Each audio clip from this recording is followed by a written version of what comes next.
जाता, कैद में डाल दिया। देखिए, राहुल जी तो कई बार क्या बातें कहते हैं, थोड़ा सा उसमें प्रश्न चिन्ह खड़ा होता है, क्योंकि कहते कहते वो कुछ ऐसी बातें बोल जाते हैं जो समझ के परे है। वो तो भाजपा और आरएसएस।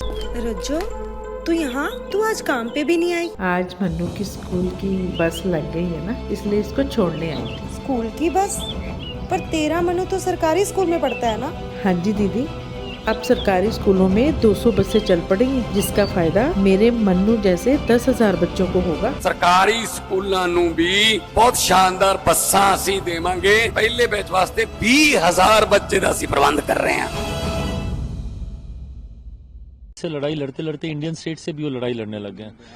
देखिए, मैं हर किसी की भावना का मैं सम्मान करता हूँ। यकीनन राम मंदिर का बनना एक बहुत बड़ी सनातन पे विश्वास रखने वाले लोगों की जीत, लंबे समय से मांग रही लोगों ने अपनी कुर्बानियां दी, सब दिया इसको लेकर, और उसके बाद एक लंबे संघर्ष के बाद हम लोग सफलता हम लोगों को मिली। न्यायालय का भी इसमें विशेष योगदान रहा, और हमारे प्रधानमंत्री आदरणीय नरेंद्र मोदी जी की वो इच्छा शक्ति रही जिसकी वजह से ये संभव हुआ। पर मुझे लगता है साथ में हम लोगों को कतई उस बलिदान को नहीं भूलना चाहिए, और उसका भी सर्वोच्च सम्मान अपने मन में, अपने मस्तिष्क में हम लोगों को रखना चाहिए, जिन लोगों ने देश की स्वतंत्रता के लिए अपनी कुर्बानी दी। तमाम उन स्वतंत्रता सेनानियों की भावना, उनकी कुर्बानियों को हम लोग को सम्मान देने की जरूरत है। ऐसे में मुझे लगता है इन दोनों विषय की तुलना की ही नहीं जा सकती है। राहुल गांधी ने एक सवाल किया है, कहा है कि अगर किसी और मुल्क में ऐसे बयान दिए जाते तो उनको पकड़ लिया जाता, कैद में डाल दिया। देखिए, राहुल जी तो कई बार क्या बातें कहते हैं, थोड़ा सा उसमें प्रश्न चिन्ह खड़ा होता है, क्योंकि कहते कहते वो कुछ ऐसी बातें बोल जाते हैं जो समझ के परे है। वो तो भाजपा और आरएसएस से लड़ाई लड़ते लड़ते इंडियन स्टेट से भी वो लड़ाई लड़ने लग गए। तो ये समझ के परे है कि वो कहना क्या चाह रहे हैं।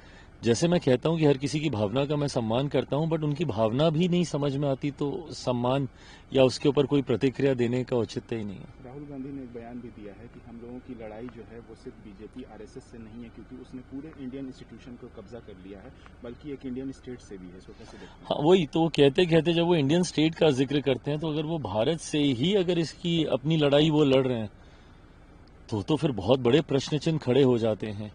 आप बोलते बोलते आप इतना आप नहीं बोल सकते एग्रेशन में कि आप देश से ही आप युद्ध अपना शुरू कर दें, देश से ही आप अपनी लड़ाई खड़ी कर दें।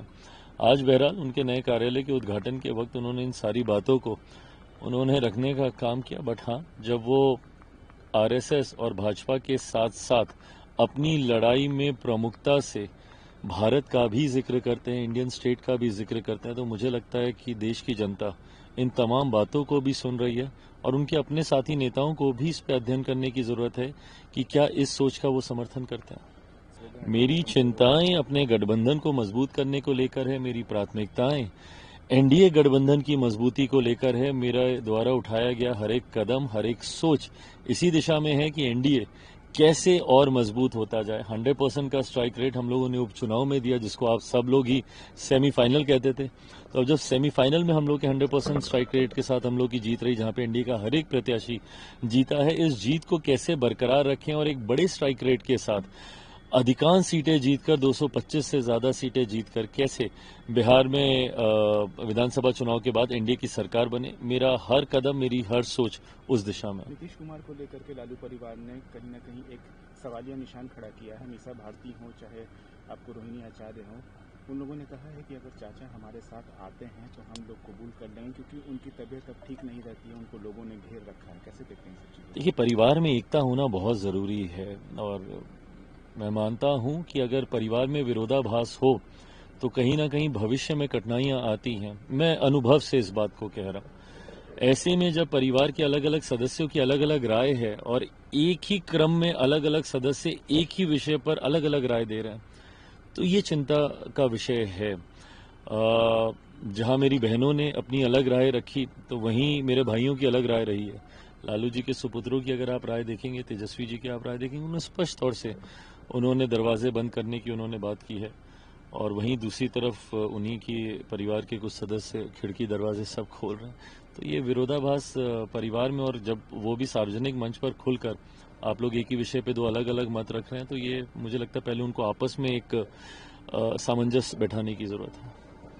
देखिए, मैं हर किसी की भावना का मैं सम्मान करता हूँ। यकीनन राम मंदिर का बनना एक बहुत बड़ी सनातन पे विश्वास रखने वाले लोगों की जीत, लंबे समय से मांग रही लोगों ने अपनी कुर्बानियां दी, सब दिया इसको लेकर, और उसके बाद एक लंबे संघर्ष के बाद हम लोग सफलता हम लोगों को मिली। न्यायालय का भी इसमें विशेष योगदान रहा और हमारे प्रधानमंत्री आदरणीय नरेंद्र मोदी जी की वो इच्छा शक्ति रही जिसकी वजह से ये संभव हुआ। पर मुझे लगता है साथ में हम लोगों को कतई उस बलिदान को नहीं भूलना चाहिए और उसका भी सर्वोच्च सम्मान अपने मन में, अपने मस्तिष्क में हम लोगों को रखना चाहिए जिन लोगों ने देश की स्वतंत्रता के लिए अपनी कुर्बानी दी। तमाम उन स्वतंत्रता सेनानियों की भावना, उनकी कुर्बानियों को हम लोग को सम्मान देने की जरूरत है। ऐसे में मुझे लगता है इन दोनों विषय की तुलना की ही नहीं जा सकती है। राहुल गांधी ने एक सवाल किया है, कहा है कि अगर किसी और मुल्क में ऐसे बयान दिए जाते तो उनको पकड़ लिया जाता, कैद में डाल दिया। देखिए, राहुल जी तो कई बार क्या बातें कहते हैं, थोड़ा सा उसमें प्रश्न चिन्ह खड़ा होता है, क्योंकि कहते कहते वो कुछ ऐसी बातें बोल जाते हैं जो समझ के परे है। वो तो भाजपा और आरएसएस से लड़ाई लड़ते लड़ते इंडियन स्टेट से भी वो लड़ाई लड़ने लग गए हैं। तो ये समझ के परे है कि वो कहना क्या चाह रहे हैं। जैसे मैं कहता हूं कि हर किसी की भावना का मैं सम्मान करता हूं, बट उनकी भावना भी नहीं समझ में आती तो सम्मान या उसके ऊपर कोई प्रतिक्रिया देने का औचित्य ही नहीं है। राहुल गांधी ने एक बयान भी दिया। हमसे जुड़े रहने के लिए हमारे YouTube चैनल को सब्सक्राइब करें और नई वीडियो की नोटिफिकेशन के लिए बेल आइकॉन को दबाएं। अगर आप ये वीडियो Facebook पर देख रहे हैं तो लाइक जरूर करें और ज्यादा से ज्यादा शेयर करें। धन्यवाद।